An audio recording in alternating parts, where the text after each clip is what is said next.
Topic हम start करें, that is IAS 21 foreign currency. Actually इसका जो नाम है that is effects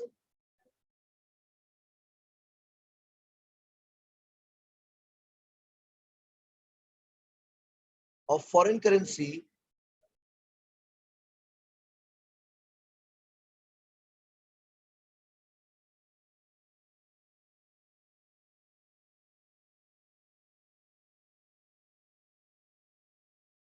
exchange movements.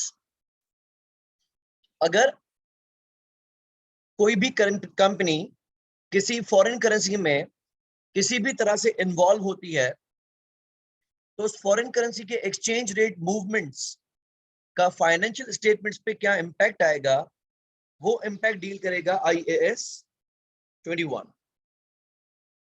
Foreign currency का सिलसिला क्या होता है वो तो हम सब जानते हैं कि कोई एक कंट्री है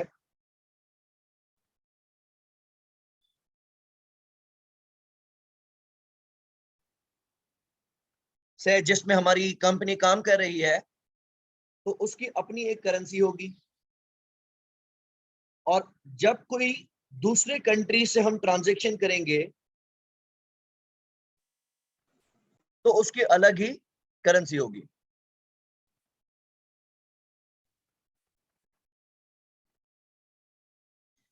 तो कंट्री ए की कोई भी कंपनी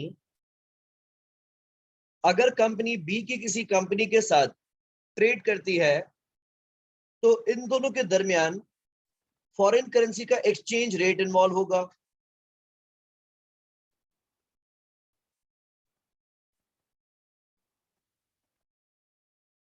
अगर हमारी रिपोर्टिंग एंटिटी कंट्री ए में है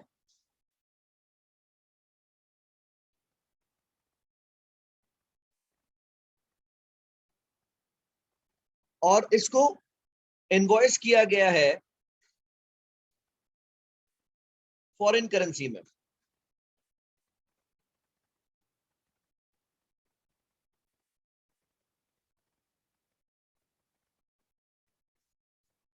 तो रिपोर्टिंग एंटिटी जो एंटिटी ए है उसके लिए foreign exchange movements problem create कर सकती हैं। लाइक अगर करेंसी ए ने कोई चीज परचेज की है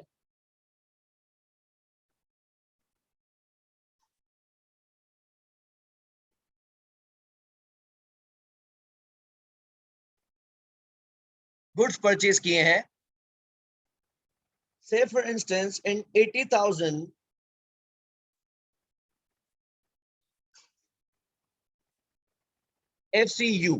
FCU हम टर्म यूज करते हैं फॉर फॉरेन करेंसी यूनिट, यानी जब हम कोई करेंसी स्पेसिफाई नहीं करना चाहते तो किताब के अंदर या किट के अंदर हम वर्ड यूज कर लेते हैं FCU, फॉरेन करेंसी यूनिट। वैसे चाहे तो हम पाउंड्स, दिरहम्स, दिनार, रियाल कुछ लिख सकते हैं, लेकिन अगर हम कोई करेंसी स्पेसिफाई नहीं करना चाहते तो हम लिख लेंगे FCU।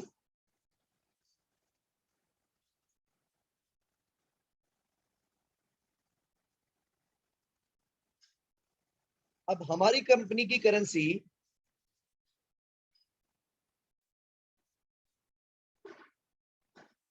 अगर डॉलर्स है और उस सप्लायर से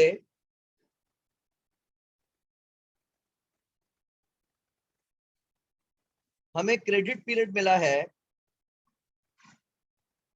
3 मंथ्स का, अब हमारे सामने दो चीजें आनी है। पहला तो हम डेबिट करेंगे परचेजेस या इन्वेंट्री और क्रेडिट करेंगे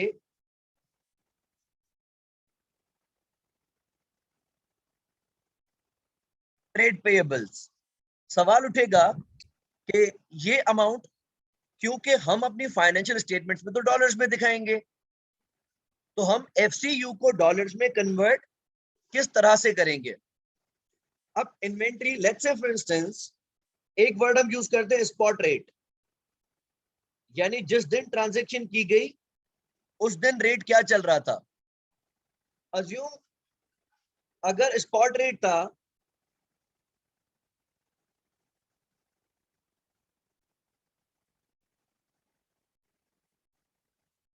2 फॉरेन करेंसी यूनिट्स पर $1, इस स्पॉट रेट से आप क्या समझ रहे हैं कि डॉलर स्ट्रांग है या एफसीयू, दोनों में से कौन सी करेंसी स्ट्रांग है। How would you read this. Foreign currency units और डॉलर के मुकाबले में कौन सी करेंसी ज्यादा स्ट्रांग है।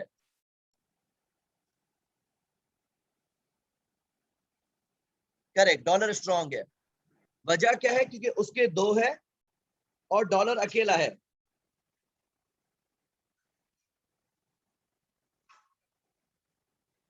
तो अगर हमने 80,000 एफसीयू की इन्वेंट्री खरीदी है तो ये डॉलर्स में कितनी बनेगी।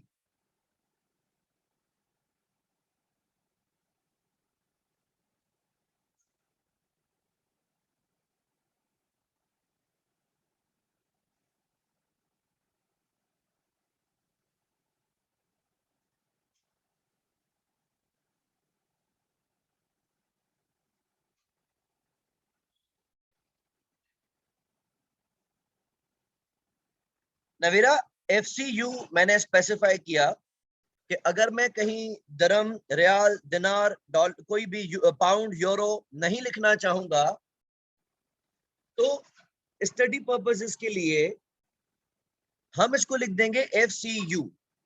एफसीयू नाम की कोई करेंसी नहीं है, लेकिन इसको हम लिखेंगे एज फॉरेन करेंसी यूनिट। अब आपको प्रैक्टिकल नॉलेज होने की जरूरत नहीं है कि रियाल, डॉलर, दिनार, दिरहम, पाउंड कितने का चल रहा है, ये आपको स्पॉट रेट से अंदाजा लगाना है। तो मैंने कहा कि अगर $1 के अगेंस्ट 2 एफसीयू मिल रहे हैं तो स्ट्रॉन्ग करेंसी कौन सी है। तो जब जिसकी क्वांटिटी ज्यादा होगी वो हमेशा वीक होगी,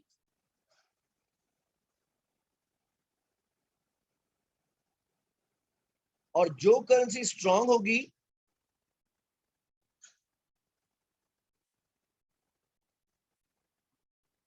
उसका वॉल्यूम हमेशा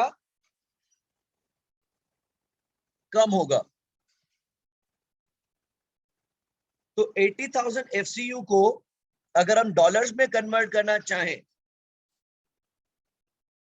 तो हम बेसिकली वीक करेंसी को स्ट्रॉन्ग करेंसी में कन्वर्ट कर रहे हैं।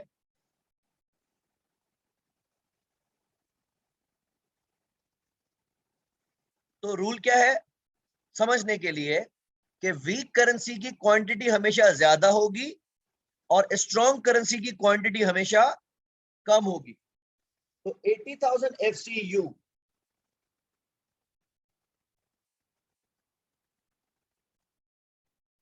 कम डॉलर्स के बराबर बन सकते हैं, 80,000 से ज्यादा डॉलर्स नहीं बन सकते। तो हम कन्वर्ट करने के लिए क्या करेंगे,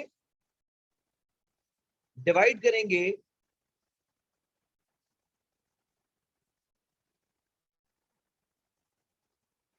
2 एफसीयू पर डॉलर से।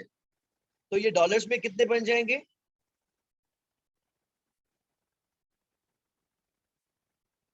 $40,000।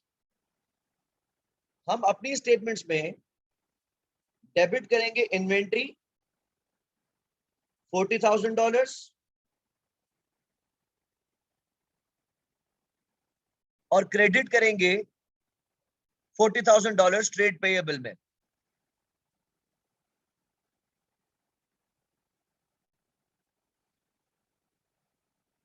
अब आगे का सिलसिला, जी मोइस, हमारी जो रिपोर्टिंग एंटिटी है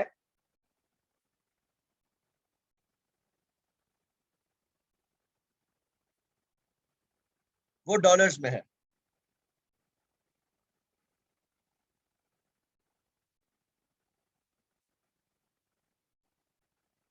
अब से फॉर इंस्टेंस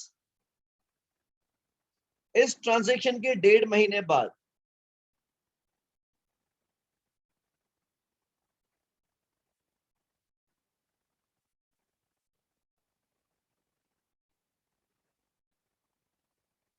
एक्स कंपनी का ईयर एंड आ जाता है।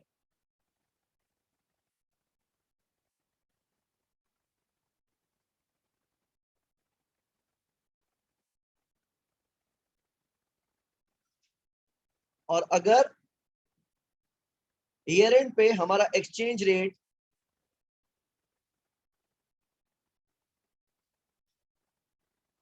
2.25 FCU पर डॉलर है,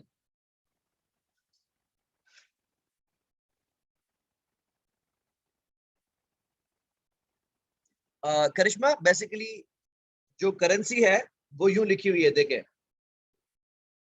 2 FCU पर $1। अब इसको आप मैथमेटिकली समझें, 80,000 FCU डिवाइडेड बाय 2 FCU, इसमें FCU में कैंसिल हो जाएगा, और डॉलर क्या है, डिनोमिनेटर का डिनोमिनेटर, तो ये ऊपर आके न्यूमरेटर बन जाएगा।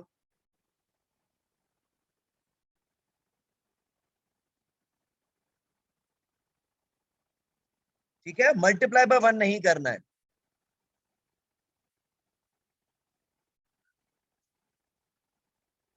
अच्छा, अब सिलसिला यह है कि अगर अभी हमने पेमेंट नहीं की है, एज आई सेड कि हमें जो क्रेडिट पीरियड मिला हुआ है वो 3 मंथ्स का है,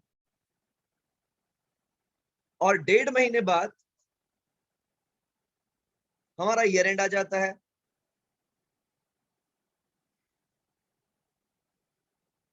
और ये भी मैं लिख लेता हूं कि ये इन्वेंट्री अभी अनसोल्ड है।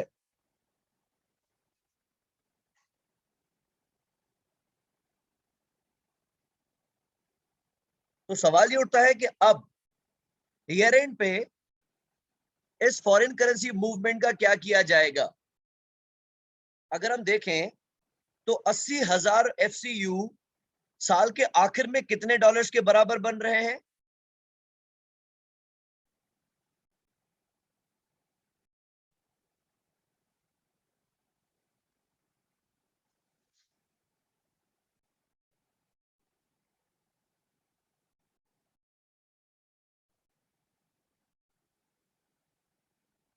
$35,556। ठीक है,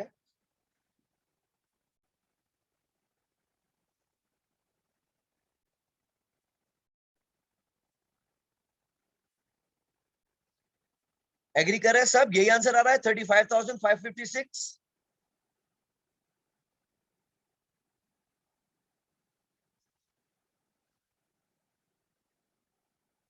ठीक है, अब मैंने इन्वेंट्री को रिकॉर्ड किया हुआ है 40,000 पे, और पेएबल को भी रिकॉर्ड किया हुआ है 40,000 पे, जबकि साल के आखिर में डॉलर्स में इसकी वैल्यू बन रही है 35,556। अब IS-21 बताता है कि अगर आपके पास कोई भी इंडिविजुअल ट्रांजैक्शन है,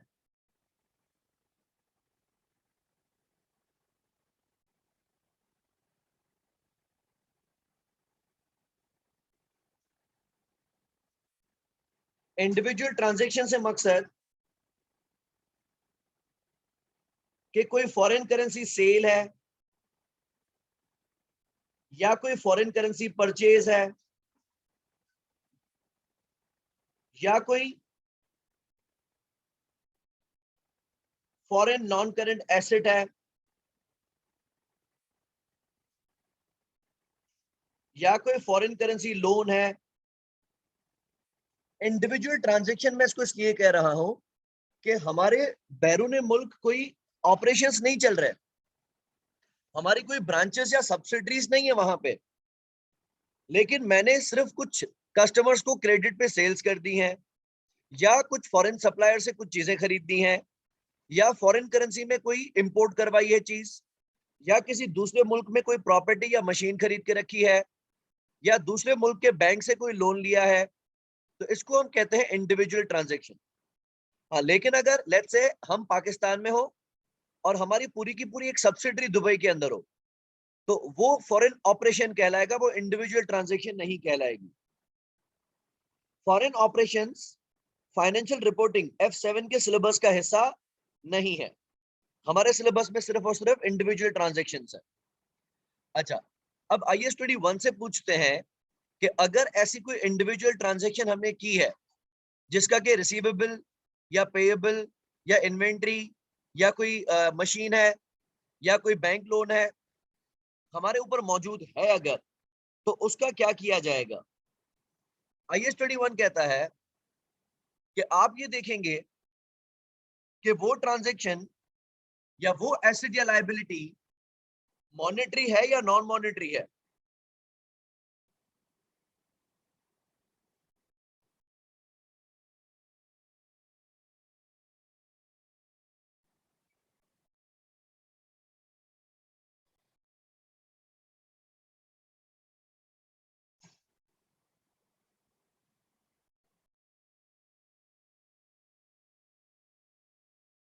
मॉनेटरी और नॉन मॉनेटरी का डिफरेंस हम मल्टीपल टाइम्स पढ़ चुके हैं। मॉनेटरी को हम ये कह सकते हैं कि जब हमें डिटर्मिनेबल डॉलर्स में या डिटर्मिनेबल करेंसी में कोई अमाउंट रिसीव या पे करना हो तो वो मॉनेटरी है। लेकिन अगर उसकी करेंसी डिटर्मिनेबल नहीं है, वो फ्लक्चुएट कर सकती है, तो वो नॉन मॉनेटरी है। या सादा जुबान में मैंने आपको समझाने के लिए बोला था कि कोई भी एसेट जो आपके लिए एसेट और किसी और के लिए इक्विटी या लायबिलिटी हो तो वो फाइनेंशियल एसेट है, और सिर्फ आपका एसेट हो, किसी और की इक्विटी या लायबिलिटी ना हो, तो वो नॉन मॉनेटरी कहलाएगा।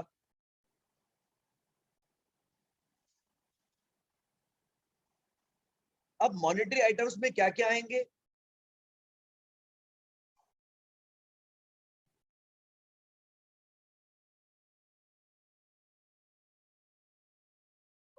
अगर हमने फॉरेन कस्टमर को कोई चीज बेची है लेकिन इनवॉइस उसकी करेंसी में किया है, तो वो जो हमें पेमेंट करेगा वो अपनी करेंसी में करेगा। वो ट्रेड रिसीवेबल हमारा एसेट है और सामने वाले के लिए लायबिलिटी है, तो that is a monetary asset. Yes Areej. Sir for suppose हमारा रेट जो है वो मतलब फ्लक्चुएट करे, लेकिन हम उसकी फैक्टरिंग करवा लें, तो वो हमारा मॉनेटरी आइटम कहलाएगा ना? अरीज, दो चीजें हो जाएंगी। जिस तरह मैं आपको कहूं कि हम गाड़ी लीज पे लें, तो उस लीज पे लेने की वजह से हमारी गाड़ी मॉनेटरी एसेट तो नहीं बन जाती ना।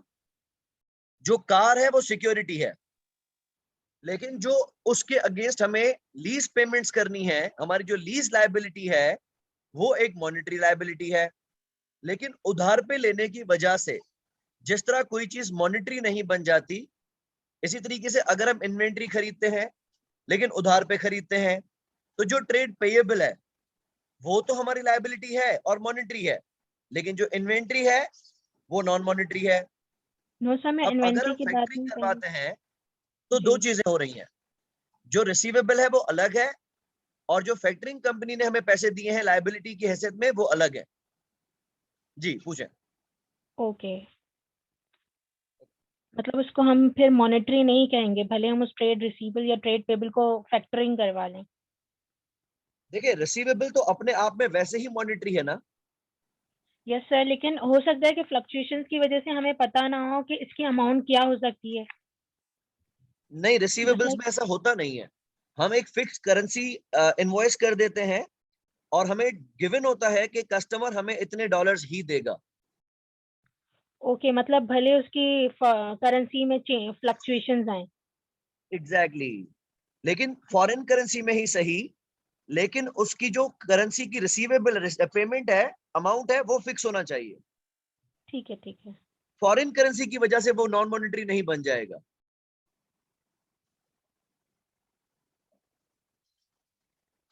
अच्छा, तो एक ट्रेड रिसीवेबल है जो कि मॉनेटरी आइटम है। इसी तरीके से हम ट्रेड पेएबल को कहें, वो भी हमारा मॉनेटरी आइटम है। अगर हम फॉरेन कंपनी के बॉन्ड्स खरीदें जो कि रिडीमेबल होते हैं ऑफ कोर्स, या फिर हम फॉरेन करेंसी की किसी बैंक से लोन लें, तो ये बन जाते हैं हमारे मॉनेटरी आइटम्स। और नॉन मॉनेटरी में हम क्या कहते हैं, लाइक अगर हमने कोई इन्वेंट्री परचेज की है या हमारा कोई प्रॉपर्टी प्लांट या इक्विपमेंट है, यहां तक के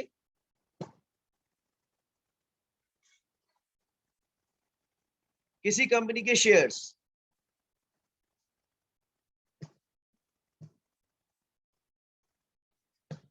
क्योंकि हमें फिक्स्ड अमाउंट ऑफ करेंसी सामने से नहीं मिलना, तो वो बन जाता है नॉन मॉनेटरी आइटम। अच्छा, जब हमें पता चल गया कि कोई मॉनेटरी आइटम हमारी बैलेंस शीट में है या नॉन मॉनेटरी है, तो IAS 21 क्या कहता है आगे कि मॉनेटरी आइटम्स को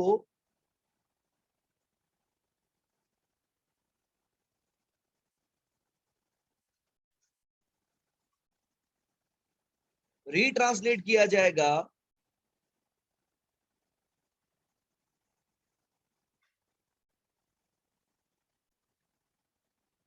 एट ईच ईयर एंड।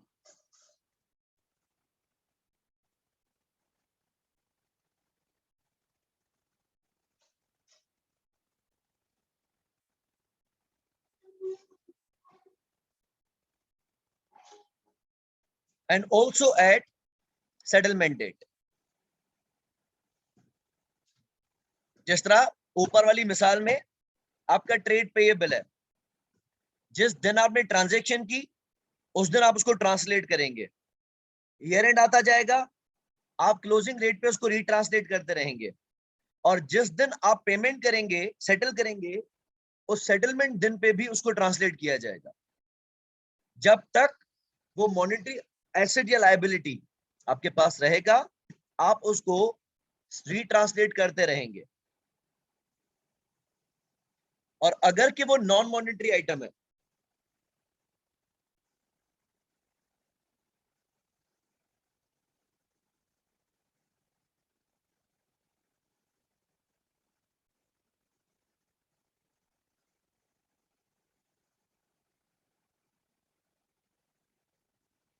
उसको हर साल रीट्रांसलेट नहीं किया जाएगा। लेकिन अगर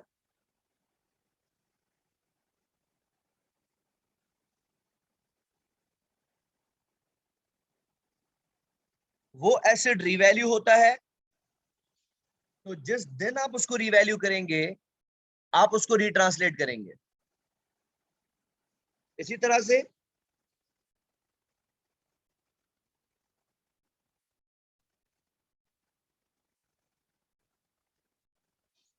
अगर वो एसेट इंपेयर होता है, तो जिस दिन आप उसकी रिकवरेबल अमाउंट डिटरमिन करेंगे, उस दिन आप उसको रीट्रांसलेट करेंगे। लेकिन हर साल के आखिर में बिला वजह इसको रीट्रांसलेट नहीं करना है।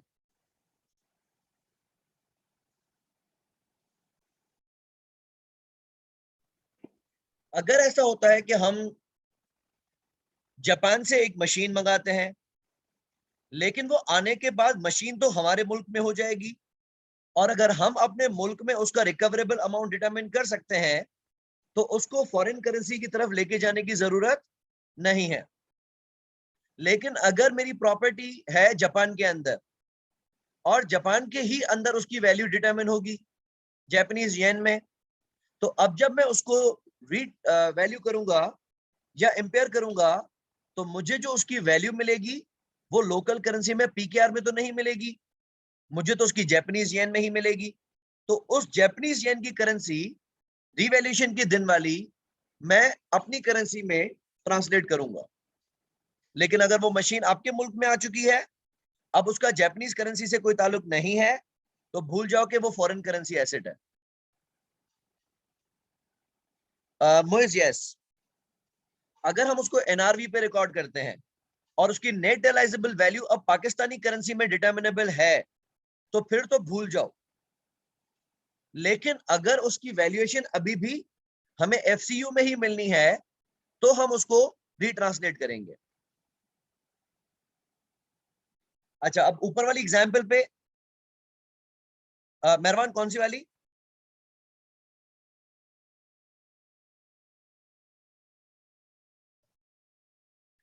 ठीक है, मेहरबान मैंने एग्जांपल दी कि हमारी कंपनी ने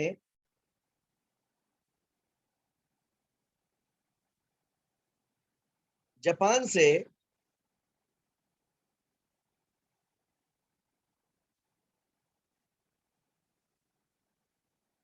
एक मशीन मंगवाई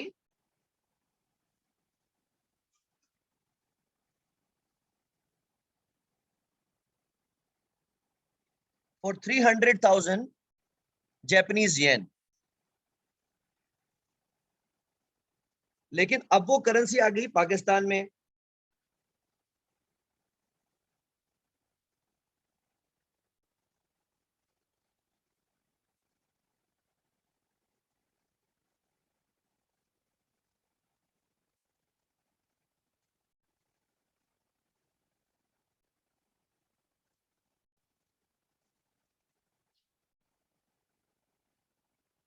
अच्छा अब देखिए मेहरबान, हमने जब मशीन खरीदी तो हम डेबिट करेंगे मशीन,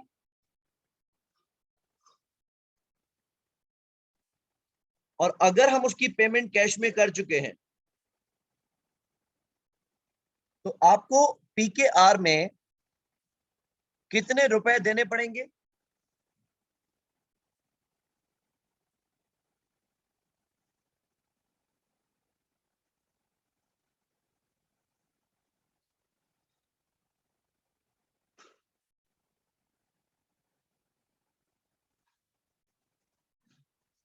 ठीक है, 4.5 मिलियन।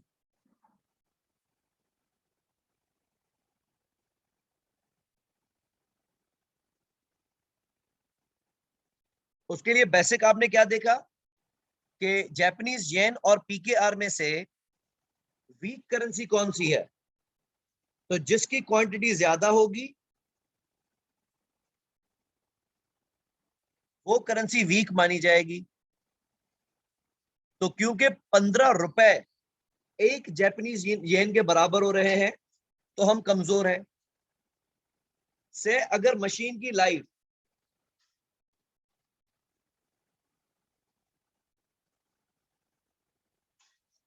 10 इयर्स है, तो अब आप भूल जाएं कि ये मशीन जापानीज है, पाकिस्तान में आ चुकी है, 45 लाख पे आपने उसको रिकॉर्ड कर लिया, बस खत्म हो गई बात। अब हम इसको करेंगे डेप्रिशिएट।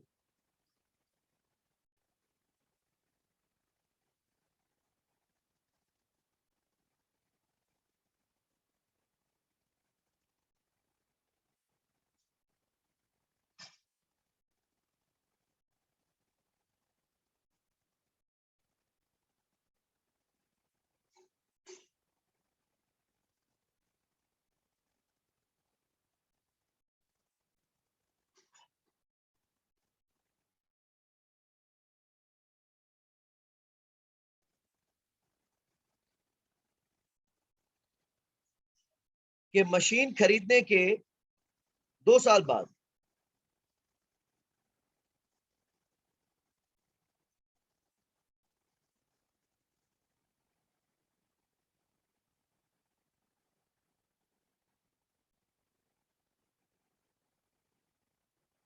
मशीन की फेयर वैल्यू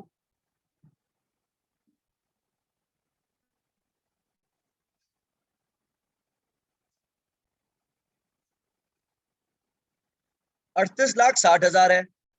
अच्छा अब ये करेंसी मैंने आपको वैल्यू कौन सी करेंसी में बता दी? लोकल करेंसी में। तो इस मशीन का अब जापानीज करेंसी से कोई ताल्लुक नहीं है।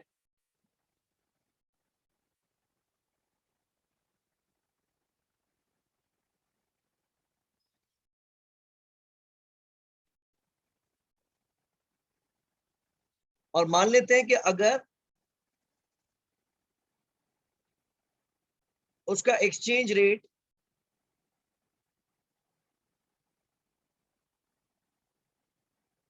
16 रुपए था, तो हमारा कोई काम ना जाए, क्योंकि हमें उसकी मार्केट वैल्यू पीकेआर में पता है। हम सिंपली क्या करेंगे, हम कैलकुलेट करेंगे उसकी नेट बुक वैल्यू। 2 साल के बाद उसकी नेट बुक वैल्यू कितनी होगी?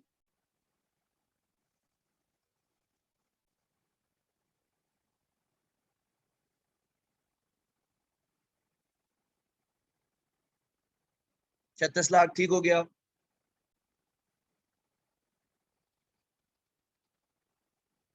और मार्केट वैल्यू कितनी है?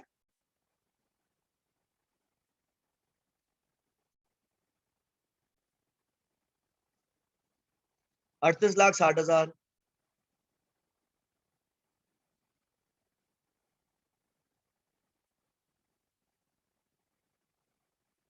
तो 2,60,000 का सिंपली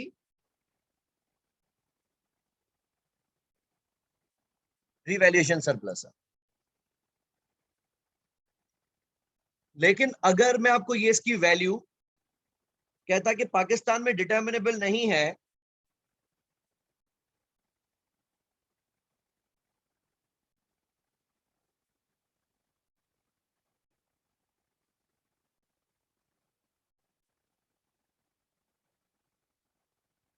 और इस मशीन की वैल्यू 2 साल के बाद 2,50,000 जापानीज येन है, पीकेआर में नहीं बताई है, तो अब आपको इसकी वैल्यू कैलकुलेट करनी पड़ेगी।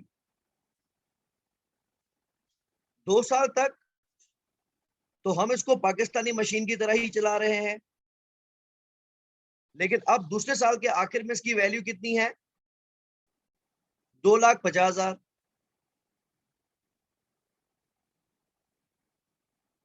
और एक्सचेंज रेट क्या चल रहा है अब? 16 रुपए।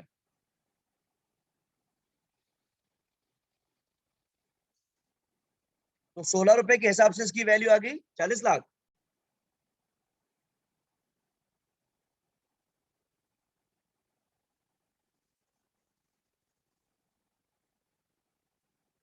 और अब ये सरप्लस क्रिएट करेगा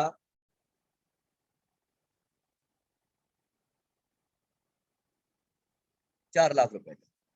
मैं ये समझा रहा हूं कि अगर मशीन पाकिस्तान में आने के बाद, या अगर इन्वेंट्री हमारे मुल्क में आने के बाद, वो हमारे मुल्क में उसकी एनआरवी या फेयर वैल्यू या रिकवरेबल अमाउंट डिटरमिन किया जा सकता है, तो भूल जाएं कि ये चीज जापान से खरीदी गई थी। इसका अब फॉरेन करेंसी से कोई ताल्लुक नहीं रहेगा। लेकिन अगर हम इसका अपनी करेंसी में अमाउंट डिटरमिन नहीं कर सकते, फॉर एग्जाम्पल अगर ये फॉरेन करेंसी प्रॉपर्टी हो, तो प्रॉपर्टी तो जापान की जापान में ही रहेगी, दुबई की दुबई में ही रहेगी, तो उसकी पाकिस्तानी करेंसी में वैल्यू तो नहीं डिटरमिन की जा सकती, क्योंकि मार्केट वैल्यू उसकी पता चलेगी तो जापानीज करेंसी में पता चलेगी या यूएई द्रम्स में पता चलेगी। तो in that case we'll be treating that as a non monetary asset of foreign currency.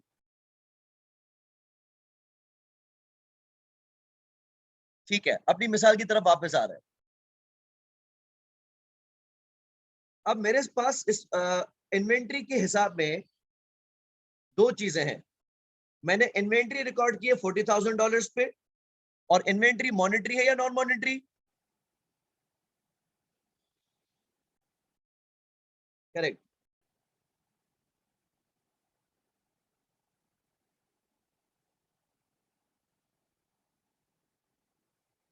और ट्रेड पेएबल मॉनेटरी है या नॉन मॉनेटरी?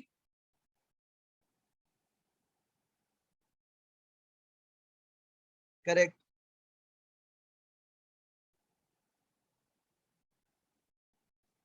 तो IAS 21 के मुताबिक जो मॉनेटरी आइटम होगा,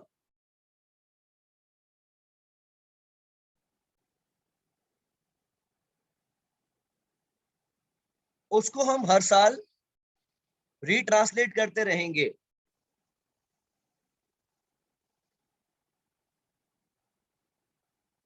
और जो नॉन मॉनेटरी आइटम होगा, उसको आप तब तक रीट्रांसलेट नहीं करेंगे जब तक वो रीवैल्यू नहीं होता या जब तक वो इम्पेयर नहीं होता। तो अगर ये इन्वेंट्री की एनआरवी डिटरमिन की जाए और इसकी एनआरवी लोकल करेंसी में मेजरेबल ना हो, तो हम इसको रीट्रांसलेट करेंगे। अच्छा, अब हम सिंपली क्या करेंगे, हम देखेंगे हमारे ट्रेड पेएबल की वैल्यू क्या है।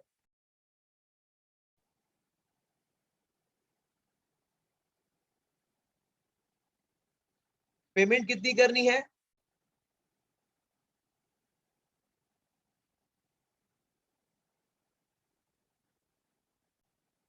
$80,000 FCU,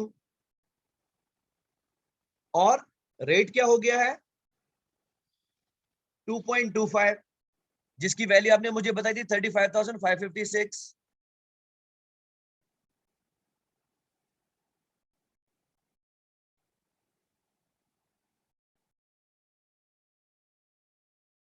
हमारी लायबिलिटी में कमी आई है, तो हम डेबिट करेंगे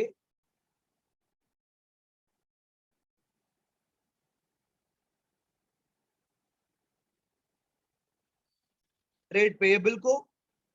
कितना डिफरेंस है? जी अरीज जी, अभी ईयर एंड की है, अभी सेटलमेंट नहीं है।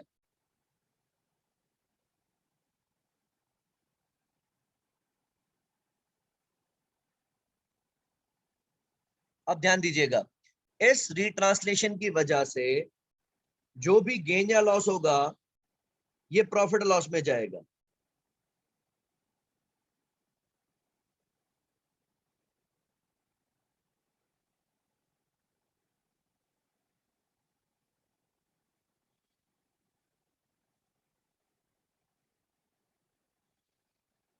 अच्छा ठीक है रिच। यस लक्ष्य, सवाल करें। तो मैं पूछ रहा हूँ अगर सेटलमेंट डेट ईयर एंड से पहले हो तो? हाँ तो बस सेटलमेंट के दिन पे होगा। फिर ईयर एंड पे हम नहीं करेंगे? नहीं नहीं नहीं, ऑफ कोर्स ईयर एंड तक आपका पेएबल जिंदा ही नहीं रहेगा। ठीक है सर। अरीज कुछ पूछना है? सर फॉर सपोज कि नॉन मॉनेटरी आइटम को भी जो है हम रीवैल्यू हो गया है या इम्पेयर हो गया है और उसकी वजह से हमें इस ये जो सेम अमाउंट है इसको भी हमें पार्ट बनाना पड़ेगा। नहीं। पार्ट सेम बनाने अमाउंट से आपका मकसद क्या है? मतलब जस्ट लाइक हम रीट्रांसलेट कर रहे हैं मॉनेटरी आइटम को, जी नॉन मॉनेटरी आइटम की रीवैल्यूएशन हुई है या इम्पेयरमेंट हुई है, तो तब हमें क्या ये सेम अमाउंट से नॉन मॉनेटरी आइटम को भी इंक्रीज करना पड़ेगा या डिक्रीज करना जी पड़ेगा? जी जी जी जी जी, लेकिन वो जैसा स्टैंडर्ड कहता है वैसा करेंगे। मिसाल ओके IAS 16 रिवैल्यूएशन की क्या ट्रीटमेंट बताता है, वो आप वैसे करेंगे। IAS 36 इम्पेयरमेंट की क्या ट्रीटमेंट बताता है, आप वो वैसे करेंगे। ठीक है, लेकिन उसमें जो ये रीट्रांसलेट हो रहा है ये तो अकॉर्डिंग टू 21 करेंगे ना? जी, सिर्फ जो कैलकुलेशन हो रही है वो एज पर IAS 21 हो रही है, लेकिन जो ट्रीटमेंट होगी वो एज पर एप्लीकेबल स्टैंडर्ड होगी। Okay okay. अच्छा, से फॉर इंस्टेंस फिर ऐसा होता है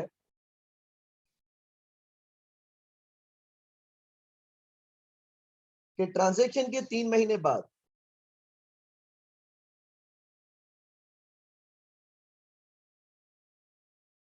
हम पेमेंट करते हैं।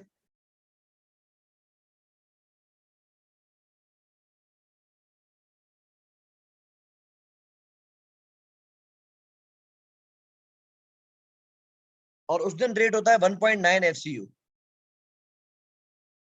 Moiz correct, non monetary item में फॉरेक्स गेन या लॉस नहीं आएगा।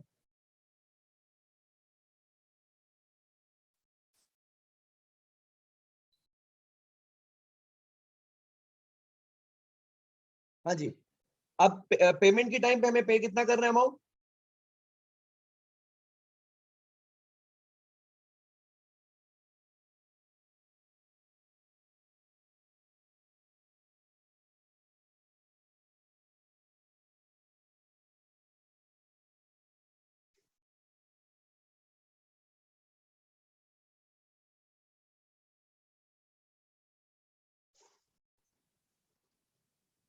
$42,105।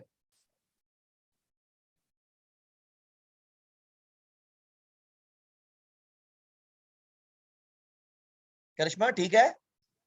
लक्ष्य हैंड रेस अभी किया है?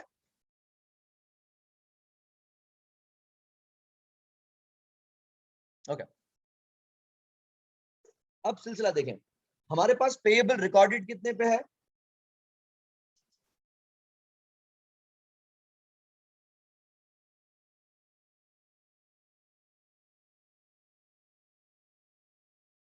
ईयर एंड पे हमने पेएबल को रिट्रांसलेट किया था, जिसके बाद वो हमने रिकॉर्ड किया हुआ है $35,556 पे। लेकिन अब जब हम उसको सेटल कर रहे हैं तो पैसे कितने देने पड़ रहे हैं?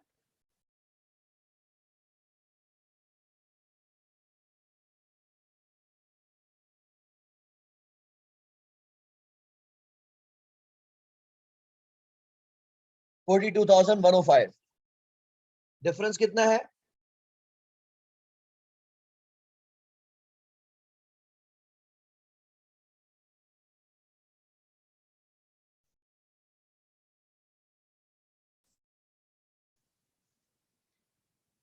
$6,549। ये हमारा प्रॉफिट और लॉस में एक्स डिफ जाएगा, एक्सचेंज डिफरेंस जाएगा या फॉरेक्स लॉस जाएगा।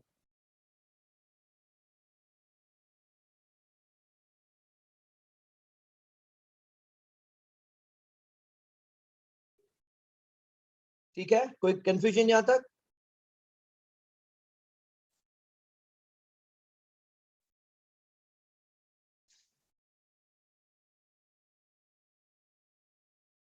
ओके, सो लेट्स से एक एग्जांपल हम लेते हैं। ओके, हमारी कंपनी ने फॉरेन कंट्री में एक प्रॉपर्टी एक्वायर की फॉर 170,000 दिनार्स। उस दिन एक्सचेंज रेट था 0.8 दिनार्स पर डॉलर। मुझे पहले आप ये बताएं कि दिनार और डॉलर, इस सवाल के अंदर दिनार और डॉलर में से स्ट्रॉन्ग करेंसी कौन सी है?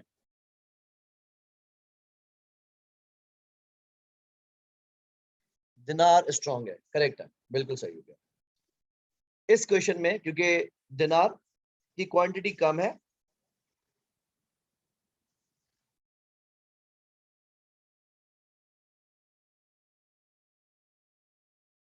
तो ये स्ट्रॉन्ग है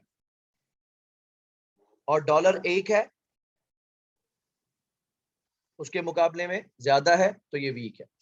ठीक, हम प्रॉपर्टी को पहले दिन कितने पे रिकॉर्ड करेंगे?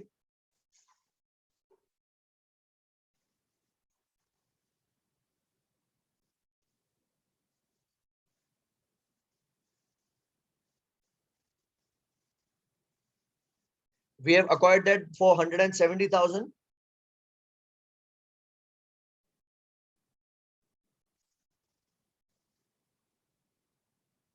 dinars, और डॉलर्स में ये वैल्यू ऊपर जा सकती है, नीचे नहीं आ सकती। तो मैं इसको डिवाइड करूंगा 0.8 dinars पर डॉलर से। दिनार्स दिनार्स में कैंसिल हो जाएंगे और डॉलर्स में वैल्यू ज्यादा आ गई, 2,12,500।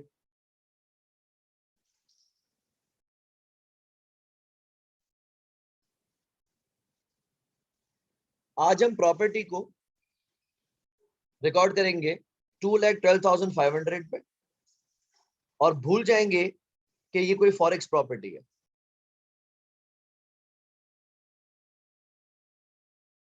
आप इसको डेप्रिशिएट करते जाएं और हर साल के आखिर में रेट क्या चल रहा है, एक्सचेंज रेट, वो देखने की आपको जरूरत नहीं है। प्रॉपर्टी की लाइफ कितनी है? 10 इयर्स।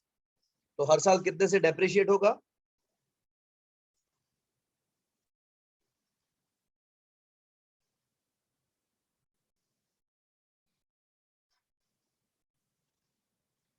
$21,250। ठीक है, और रिवैल्यूएशन कितने साल के बाद हो रही है?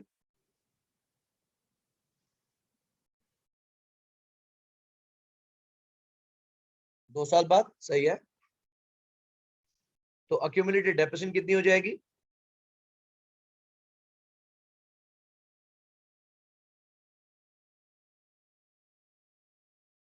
और नेटबुक वैल्यू आपने मुझे बताई है 170,000। ठीक है,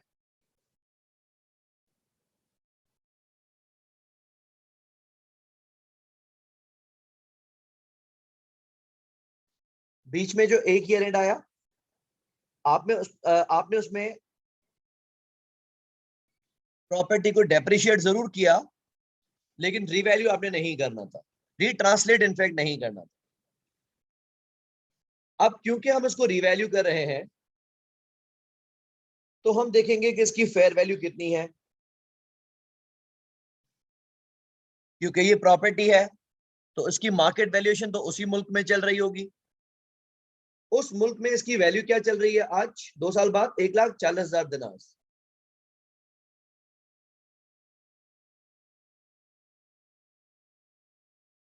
और एक्सचेंज रेट क्या चल रहा है? 0.75।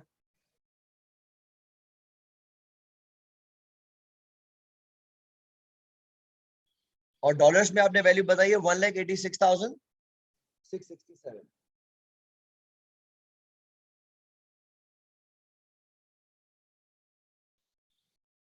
प्रॉपर्टी में फायदा कितना हुआ है?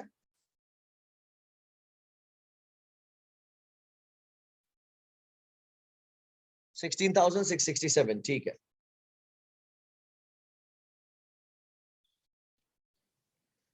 ये जाएगा जिस तरह IAS 16 बताता है।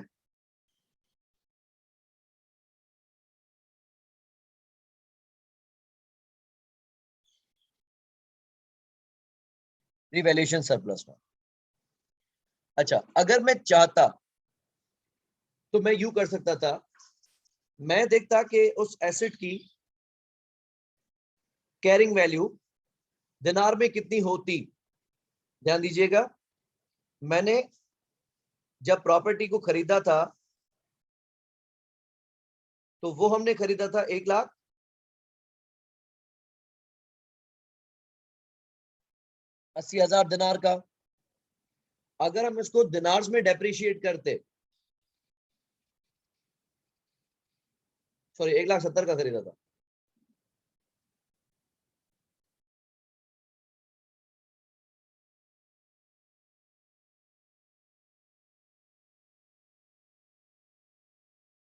अगर हम उसको डेप्रिशिएट करते दिनार्स में, तो आज दिनार्स में उसकी नेट बुक वैल्यू क्या होती?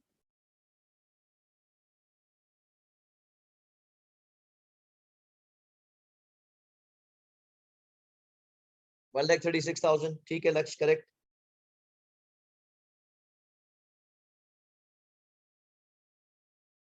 लेकिन उसकी फेयर वैल्यू कितनी है?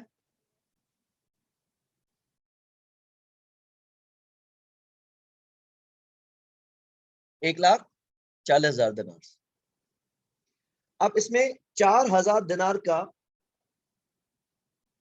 मार्केट वैल्यू बढ़ने की वजह से फायदा हुआ है।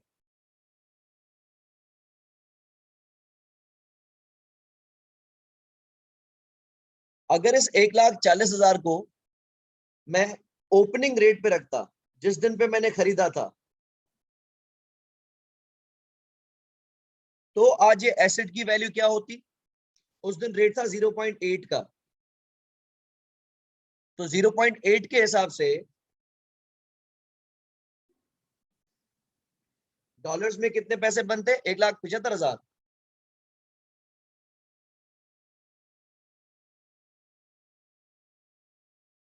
लेकिन अगर उसको क्लोजिंग रेट के हिसाब से देख रहा हूं,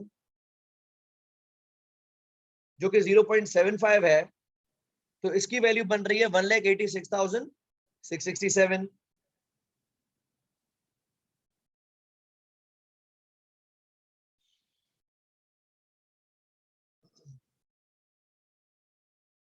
आवाज में बाकियों को प्रॉब्लम है?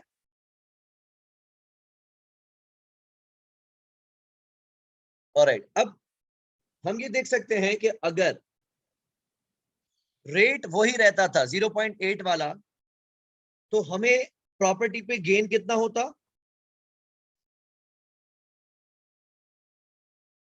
हमारी प्रॉपर्टी की नेट बुक वैल्यू 170,000 है। अगर वैल्यू चेंज होती लेकिन रेट चेंज ना होता, तो प्रॉपर्टी आती 175 पे, यानी फायदा होता 5,000 का।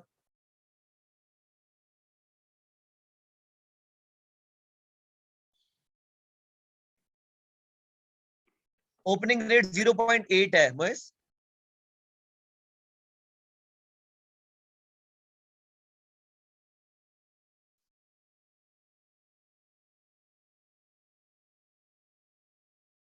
नहीं लक्ष्य, 4000 को आप 0.8 से डिवाइड ना करें। आप आज जो उसकी मार्केट वैल्यू है 1,40,000, 1,40,000। हाँ अच्छा, आप डायरेक्टली गेन निकालना चाहें तो सही है, आप फेयर वैल्यू को और ओल्ड रेट से डिवाइड कर सकते हैं, ठीक है, बिल्कुल सही है लक्ष्य, हो सकता है ऐसा। लेकिन आपकी प्रॉपर्टी 175 पे नहीं है, ये 186,667 पे, यानी इसमें डबल गेन हुआ है हमें। एक तो एसेट की मार्केट वैल्यू बढ़ने की वजह से फायदा हुआ है, और दूसरा एक्सचेंज रेट हमारे फेवर में आया है, उसकी वजह से कितना फायदा है। अगर 1.75 और 1.86 के अंदर डिफरेंस निकाले तो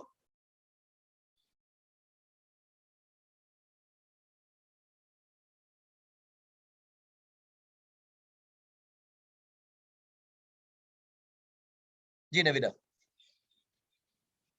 नवीरा मैं ये कह रहा था कि अगर रेट सेम रहता, जो जिस दिन पे मैंने एसेट खरीदा था,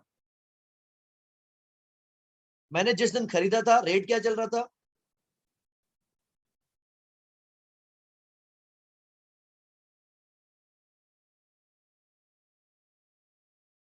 ठीक है, हाँ लक्ष्य बिल्कुल सही है, टोटल वही आएगा। अब अगर प्रॉपर्टी की वैल्यू 1,40,000 दिनार्स हो जाती है,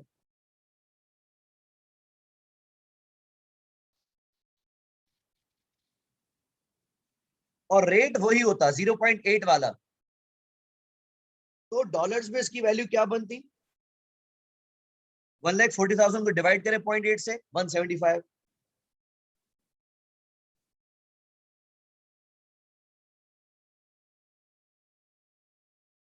और मेरी प्रॉपर्टी की नेट बुक वैल्यू कितनी है, 170,000। तो 1,70,000 वाली चीज 1.75 पे आती, फेयर वैल्यू बढ़ने की वजह से। मैं कहता कि ये जो मुझे गेन हुआ है 5,000 का, ये मार्केट वैल्यू बढ़ने की वजह से हुआ है।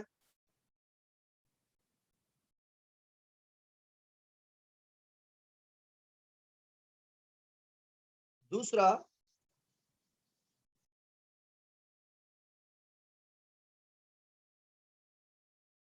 मैं देखता कि रेट 0.8 नहीं है, क्लोजिंग रेट क्या है साल के रिवैल्यूएशन के दिन का,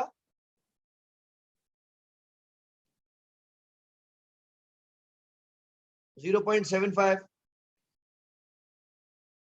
तो अगर मैं 1,40,000 को 0.75 से डिवाइड करता हूं, तो प्रॉपर्टी की वैल्यू कितनी बन रही है,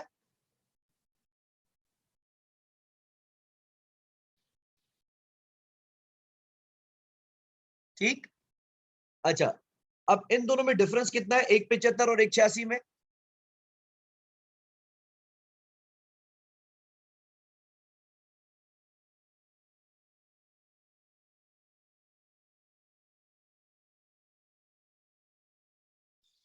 यही है 11,667। तो मुझे टोटल गेन कितना हुआ है,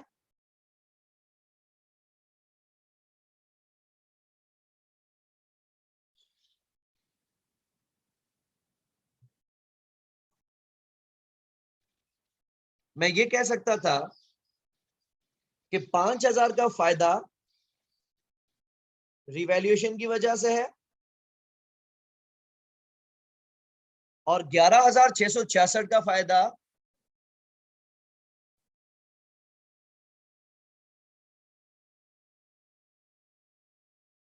फॉरेक्स गेन की वजह से है। लेकिन IAS 21 ये खशट करने के लिए कुछ भी नहीं कहता, ठीक है अरीज, मैं वाजे कर रहा हूं। वैसे होना ये चाहिए था कि रिवैल्यूएशन वाला गेन OCI में जाना चाहिए था, और फेयर वैल्यू वाला गेन प्रॉफिट एंड लॉस में जाना चाहिए था। लेकिन ऐसी कोई रिक्वायरमेंट IAS 21 की है नहीं। लिहाजा हम ये डिफरेंस क्रिएट नहीं करेंगे कि कितना फायदा रिवैल्यूएशन की वजह से है और कितना फायदा एक्सचेंज की वजह से है। तो आप पूरा का पूरा 16,667 का जो गेन है ये आप लेके जाएंगे रिवैल्यूएशन सरप्लस में। अब उसका तरीका आपको पता है कि हम एक्यूमुलेटेड डेप्रिसिएशन को जीरो करेंगे, कॉस्ट को फेयर वैल्यू पे लेके आएंगे और गेन होगा तो ओसीआई में जाएगा।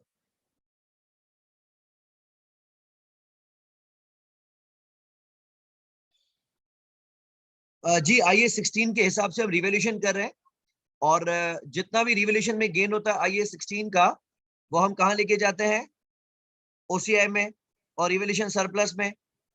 तो मैं ये कह रहा था कि कुछ स्टूडेंट्स इसमें कंफ्यूज होते हैं कि 5,000 का फायदा हमारी फेयर वैल्यू की वजह से है और 11,660 का फायदा एक्सचेंज की वजह से है।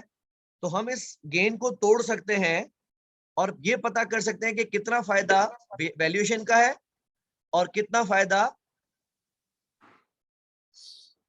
एक्सचेंज रेट का है। लेकिन ऐसा करने की कोई भी रिक्वायरमेंट आईएएस 16 इसकी आईएएस 21 की है नहीं। ये पूरा का पूरा गेन जो 16,666 का है ये एज इट इज ओसीआई में लेके जाएंगे।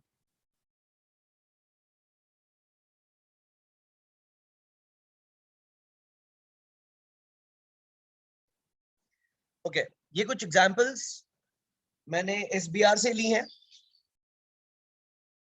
कहता है on 1 June 2007 Bravado purchase an equity instrument.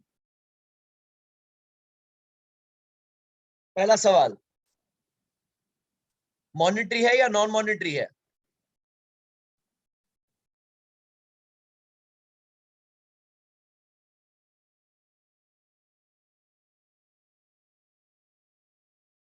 Non monetary.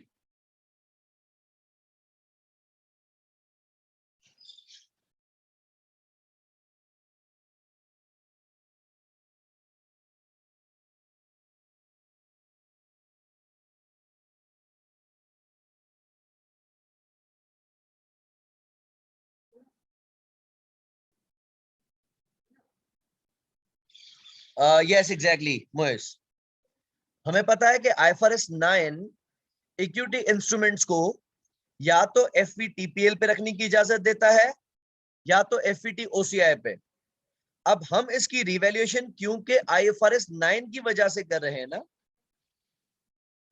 तो हम इसको रिट्रांसलेट करते रहेंगे।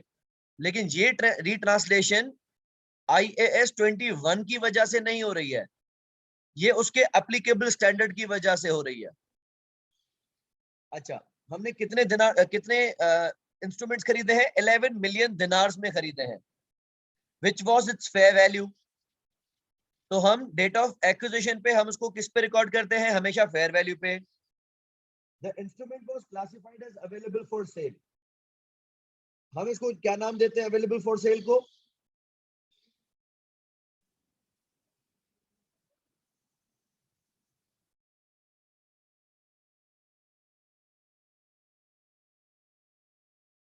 एफईटीओसी है, करेक्ट। अच्छा तो हम 1 जून पे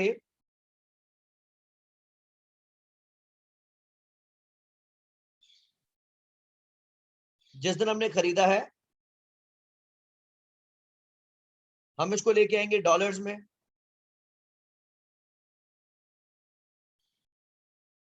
एक्सचेंज रेट देखिए क्या है, $4.5 पर दिनार। इसमें स्ट्रॉन्ग करेंसी कौन सी है?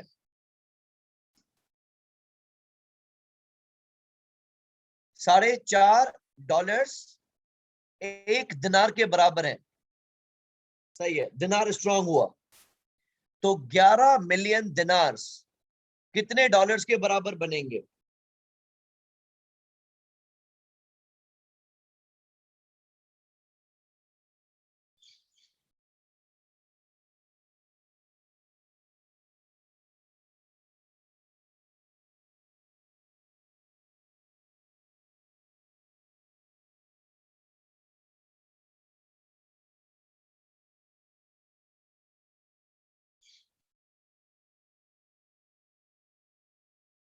ठीक है, $49.5 million.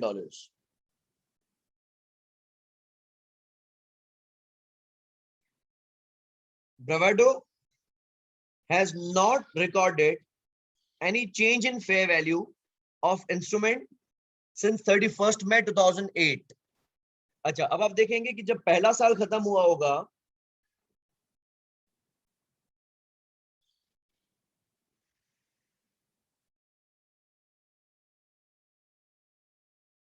(31st May 2008 का, तो मुझे IFRS 9 ने कहा है कि इसको आप FVT OCI पे रखें.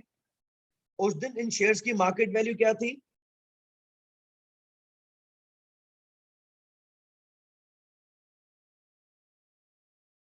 $10 million dinars.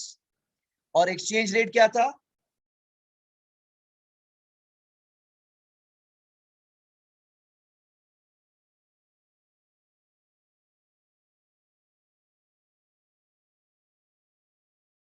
अब देखें, वैसे फेयर वैल्यू तो 1 मिलियन से गिरी है, लेकिन एक्सचेंज रेट की वजह से नुकसान नहीं हो रहा, उल्टा फायदा हो रहा है.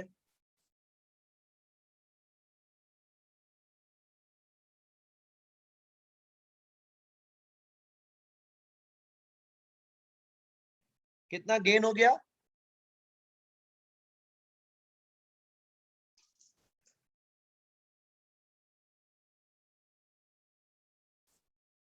और ये गेन कहां जाएगा?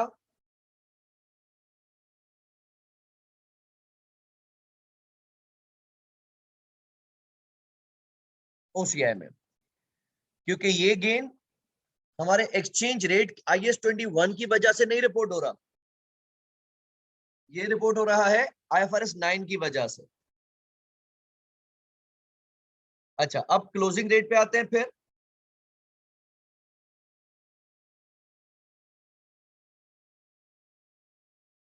मई 2008 पे हमारे पास ये इंस्ट्रूमेंट रिकॉर्डेड है 51 मिलियन पे, और 31 मई 2009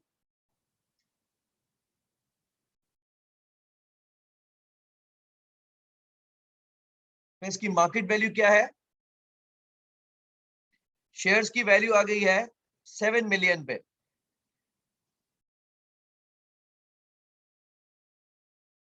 और 4.8 मिलियन का रेट है. तो ये वैल्यू आप मुझे बता रहे 33.6.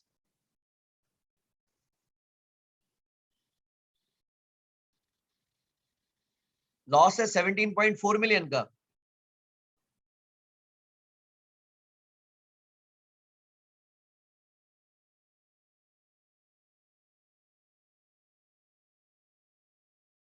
तो ये बात 33.6 नहीं समझ में आया? देखें, इसने ये बताया है यहां पे 31 मई 2009 पे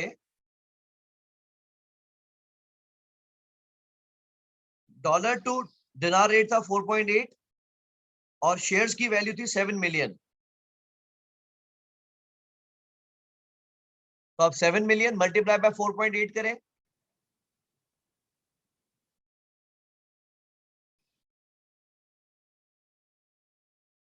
सही. ये आ गई इसकी डॉलर्स में वैल्यू, और हमने पिछले साल इसको किस वैल्यू पे रखा हुआ था? 51 पे.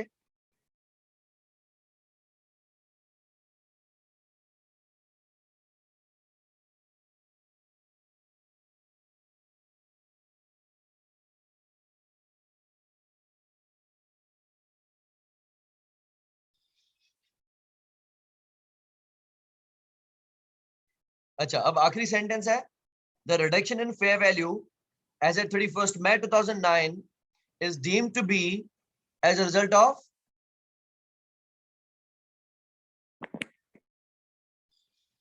impairment. अच्छा, ये हमारे सिलेबस का हिस्सा नहीं है, लेकिन आपको इतना पता है कि पहले जो हमारा गेन OCI में मौजूद होगा उसको रिवर्स करेंगे, और इम्पेयरमेंट की वजह से जो भी लॉस होता है वो प्रॉफिट लॉस में ही जाएगा. ये हमारे सिलेबस का हिस्सा नहीं है, लिहाजा मैं इस पे मजीद बात नहीं करूंगा.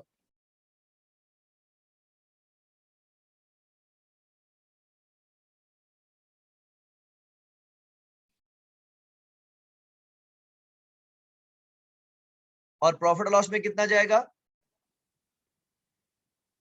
नवीरा 17.4 का लॉस है ना, देखें ये कैलकुलेशन देखें, एक चीज जो हमारे पास 51 मिलियन पे थी अब वो 33.6 मिलियन पे आ गई है। तो इस साल हमें टोटल लॉस हुआ है 17.4 का, लेकिन उसमें से पुराना ओसीआई में जमा कितना है? 1.5 जो पहले पिछले साल हुआ था वो हम ओसीआई से निकाल देंगे, बाकी पीएनएल में भेज देंगे।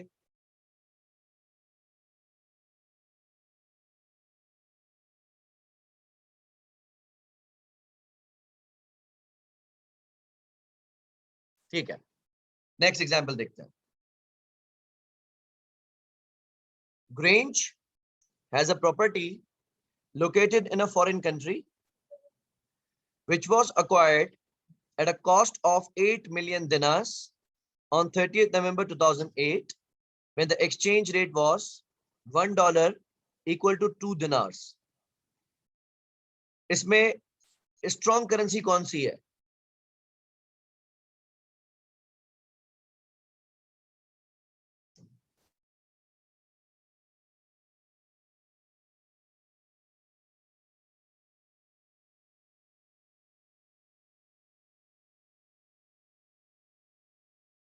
करेक्ट, डॉलर स्ट्रॉन्ग है। तो हमने ये प्रॉपर्टी खरीदी थी 8 मिलियन दिनार्स की, डॉलर्स में बन गए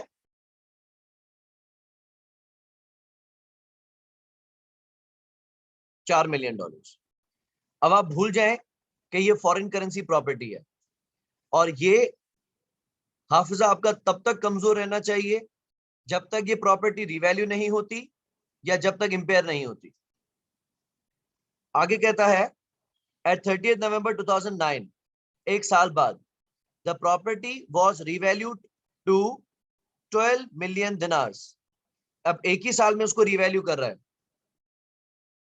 तो पहले हम 4 मिलियन को डेप्रिशिएट करेंगे, जो नेट बुक वैल्यू बचेगी उसको फेयर वैल्यू से कंपेयर करेंगे। आगे कहता है the exchange rate at 30th November 2009 was $1 is to 1.5 dinars. The property was being carried as its value as at 30th November 2008. The company's policy is to value property, plant and equipment whenever material differences exist between book value and fair value. अब इसने आगे कहा है depreciation on property can be assumed to be immaterial. अगर immaterial है तो एक साल के बाद नेट बुक वैल्यू कितनी होगी प्रॉपर्टी की?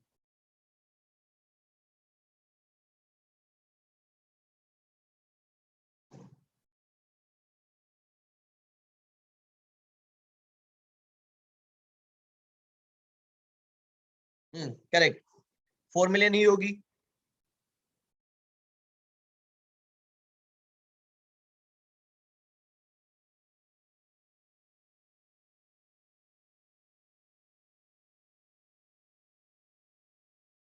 और ईयर एंड पे फेयर वैल्यू कितनी आ रही है?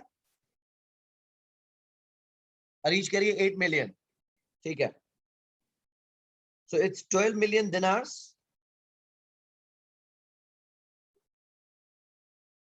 and the rate was 1.5 dinars. ठीक है लक्ष्य, 8 मिलियन डॉलर्स इसकी फेयर वैल्यू है। क्योंकि हमने इसको डेप्रिशिएट नहीं किया तो रिवैल्यूएशन सरप्लस कितना है? सिंपली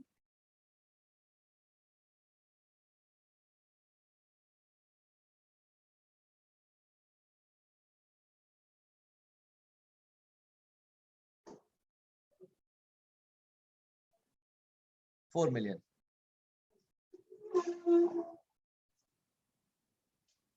तो डेबिट करेंगे हम प्रॉपर्टी को 4 मिलियन से और क्रेडिट कर देंगे रिवैल्यूएशन सरप्लस को 4 मिलियन से। वैसे हम इसको हर साल रीवैल्यू ना करते, रीट्रांसलेट ना करते, लेकिन क्योंकि ये रीवैल्यू कर रहा है तो उस वजह से हम इसको रीट्रांसलेट कर रहे हैं।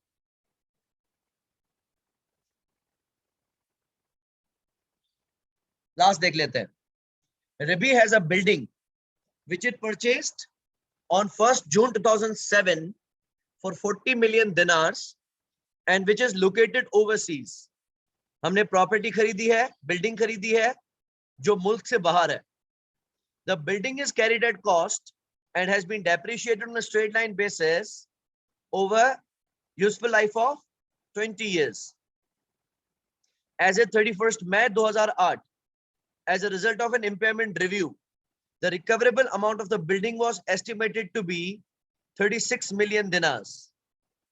The following exchange rates are relevant to the preparation of statements. अच्छा, हमने प्रॉपर्टी कब खरीदी है? 1 जून 2007 पे. कितने में खरीदी है? 4 करोड़ दिनार की. और उस दिन एक्सचेंज रेट क्या था? 10 दिनार्स टू डॉलर. इस क्वेश्चन में दिनार और डॉलर में से स्ट्रॉन्ग करेंसी कौन सी है? करेक्ट है लक्ष्य, सही. तो हमने इसको 1 जून 2007 पे कॉस्ट पे रिकॉर्ड किया होगा.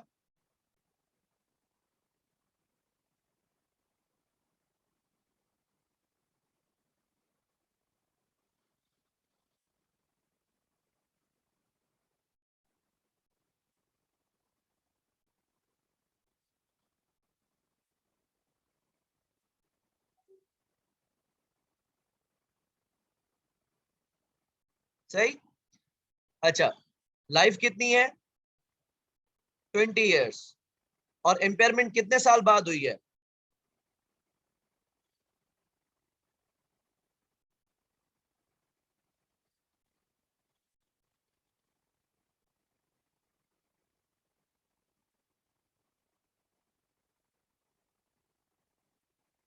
One year. फेयर. तो डेप्रिशिएट कितने से होगी?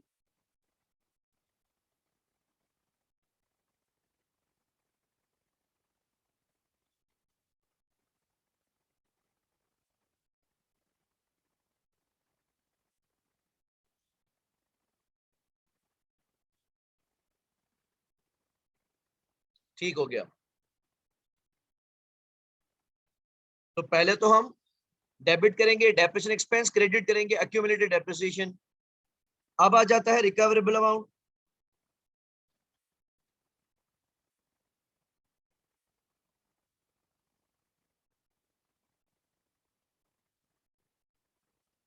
वैसे तो मैं इसको 31 मई 2008 पे रीट्रांसलेट ना करता, लेकिन क्या कीजिए, IAS 36 ने इम्पेयरमेंट दे दी है. तो जब जब एसेट इम्पेयर होगा या रीवैल्यू होगा, हमें रीट्रांसलेशन करनी पड़ेगी. क्या है इसकी एस्टिमेटेड रिकवरेबल अमाउंट? 36 मिलियन.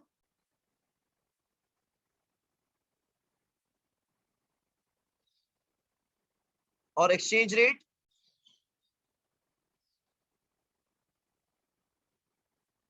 12. ठीक है, 3 मिलियन. मैं बताता हूं अभी.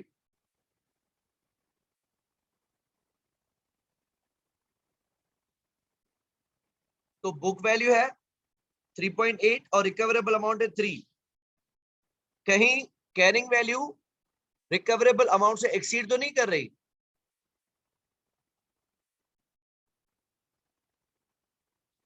अगर हाँ करेक्ट, तो इसको हम कहेंगे इम्पेयरमेंट. अगर रिकवरेबल अमाउंट ज्यादा आता तो आप फोन काट देते.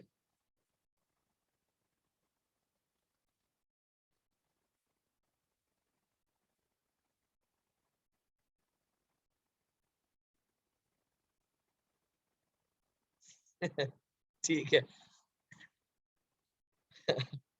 अच्छा, अब आगे बात यह है कि एसेट्स और लायबिलिटीज.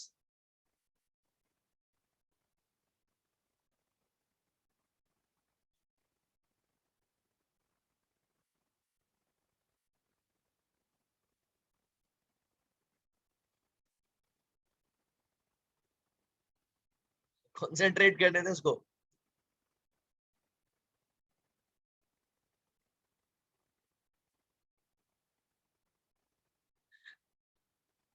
अच्छा, एसेट्स और लायबिलिटीज को हम हमेशा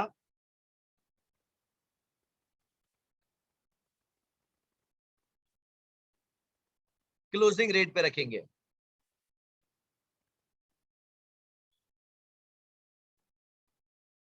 और प्रॉफिट एंड लॉस के जितने भी आइटम्स होंगे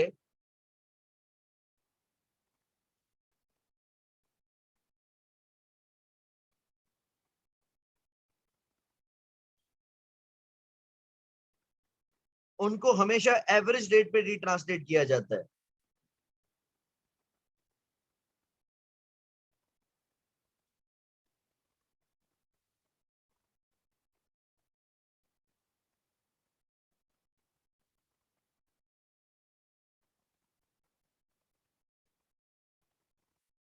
हमारे पास क्योंकि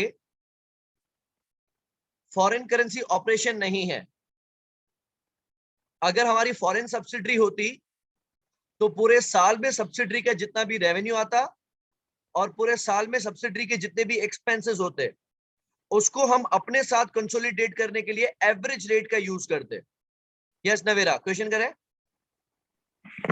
सर आप ये इंडिविजुअल का ईयर एंड बता रहे हैं या ग्रुप्स का ईयर एंड बता रहे हैं? ये जो क्वेश्चन मैंने उठाया है ये बेसिकली ग्रुप से उठाया है, लेकिन हमें इंडिविजुअल के अंदर करना है ये काम।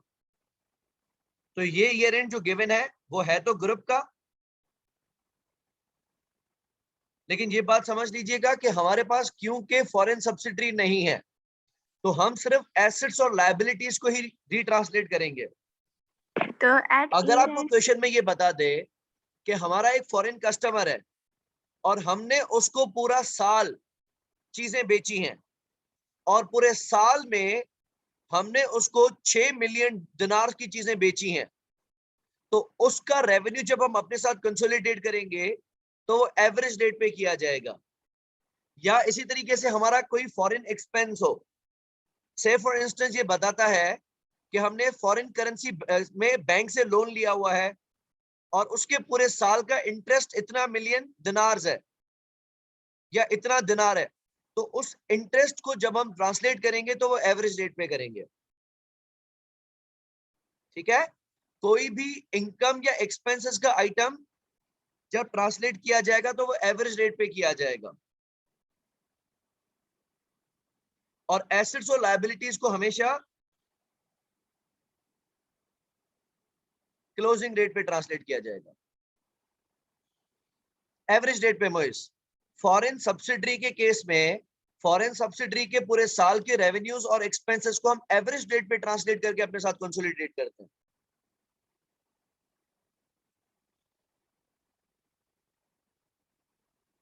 ठीक है, तो IAS 21 वैसे देखा जाए तो 3 चीजों पे ऑल टुगेदर बात करता है। पहला, IAS 21 डील करता है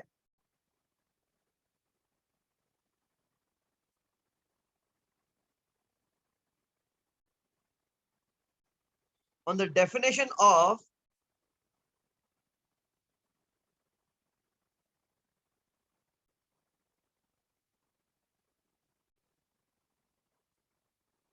presentation and functional currency। Yes Areej, बस अरीज एंड कर रहे हैं, मैं समराइज कर रहा हूं, 3 से 4 मिनट के अंदर इंशाल्लाह वाइंड अप कर दूं। प्रेजेंटेशन एंड फंक्शनल करेंसी, जिस करेंसी में कंपनी ट्रेड करती है,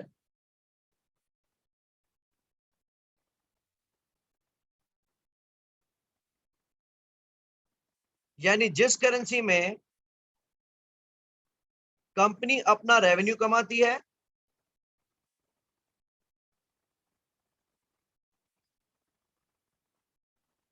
जिस करेंसी में कंपनी अपने मेजॉरिटी एक्सपेंसेस करती है, जिस करेंसी में कंपनी फंड्स रेज करती है।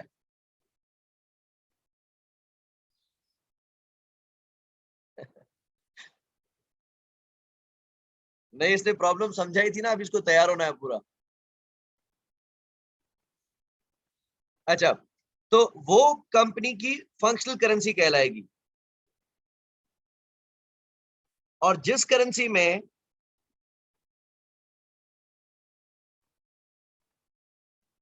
कंपनी अपनी फाइनेंशियल स्टेटमेंट्स बनाती है,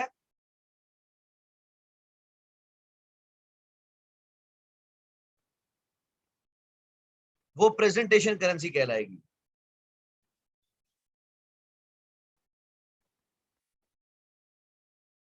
दूसरा डील करता है विद इंडिविजुअल ट्रांजैक्शन, जिसमें हम बात कर चुके हैं।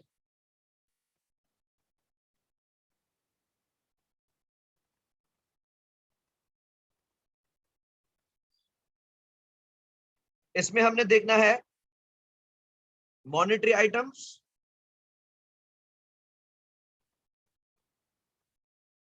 एंड नॉन मॉनेटरी आइटम्स को।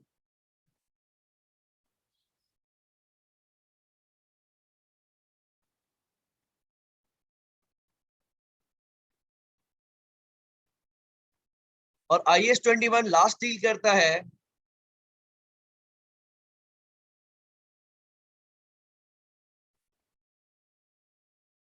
With foreign operations.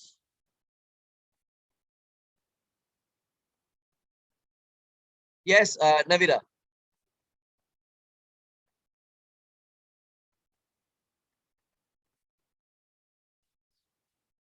ओके,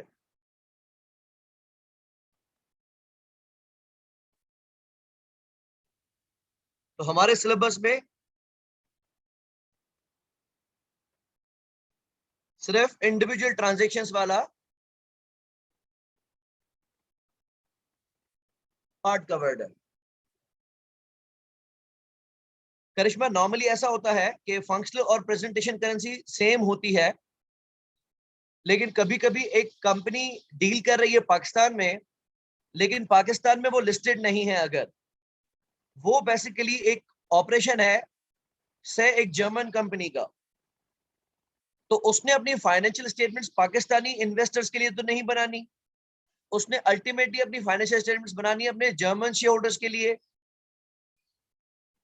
तो वो अपनी स्टेटमेंट्स बनाएगा यूरोस के अंदर, काम कर रहा होगा पाकिस्तान में, अपने प्रोडक्ट्स बेच रहा होगा रुपीस में, सर्विसेज दे रहा होगा रुपीस में, एम्प्लॉय को सैलरीज दे रहा होगा रुपीस में, लेकिन मुमकिन है कि उसकी फाइनेंशियल स्टेटमेंट्स जो बनाई जा रही हो वो जर्मन शेयर होल्डर्स के लिए बनाई जा रही हो, जो कि यूरोस में बनती हो। तो ऐसा मुमकिन है कि उसकी प्रेजेंटेशन करेंसी डिफरेंट हो और फंक्शनल करेंसी डिफरेंट हो। ठीक है, फेयर। किसी को कोई कंफ्यूजन नहीं है आज के लेक्चर में? जी नवीरा, ये चैप्टर एंड हो गया, बिल्कुल डन हो गया। Thank you so much. अपना बहुत बहुत ख्याल रखिएगा। इंशाल्लाह नेक्स्ट क्लास में मुलाकात होती है। अल्लाह हाफिज।